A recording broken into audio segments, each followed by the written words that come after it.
রাব্বিল আলামিন।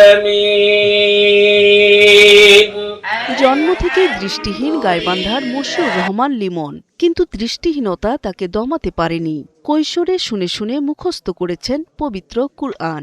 এখন বিভিন্ন মাদ্রাসা ও গ্রামে ঘুরে ঘুরে শিক্ষার্থীদের মাঝে ছড়াচ্ছেন কুরআনের আলো। গাইবান্ধার সাদুল্লাপুর উপজেলার ভাতগ্রামের বাসিন্দা হাফেজ মশিউর। প্রায় ১.৫ যুগ ধরে কুরআন শিক্ষা তার চলার পাথেয়। এলাকায় অন্ধ হাফেজ নামেই তিনি পরিচিত। যতদিন পর্যন্ত আল্লাহ আমাকে বাঁচায় রাখবেন ততদিন পর্যন্ত কোরআনের খেদমতের উপরে থাকার তৌফিক যেন আল্লাহ পাক দান করেন।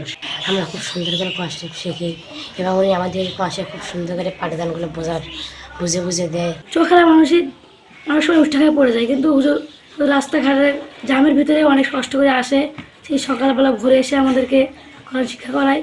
তার শিক্ষার্থীরা বলেন, খুব যত্ন করে কুরআন শিক্ষা দিয়ে চলেছেন তিনি। তার সুমধুর কুরআন তেলাওয়াত মুগ্ধ করে সবাইকে। অন্ধ হাফেজ হিসাবে সে সুন্দর পাঠদান করে এবং ছেলেপেলেদেরকে খুব ভালো বোঝায় এবং বিভিন্নখানে ওয়াজ মাহফিলও করে থাকেন। মশিউর রহমান লিমন এটা আমাদের ভাতগ্রামের জন্য একটা উজ্জ্বল নক্ষত্র। আল্লাহ পাক তাকে যেন আরও দৃঢ় করেন এবং তার মেধার স্মৃতি শক্তি যেন আরও বাড়িয়ে দেন। কুরআন শিক্ষায় মশিউর রহমানের মহতী উদ্যোগকে আরও এগিয়ে নিতে তার পাশে দাঁড়ানোর আহ্বান শুভাকাঙ্ক্ষীদের। নূর তাজমিন নীর, ৭১।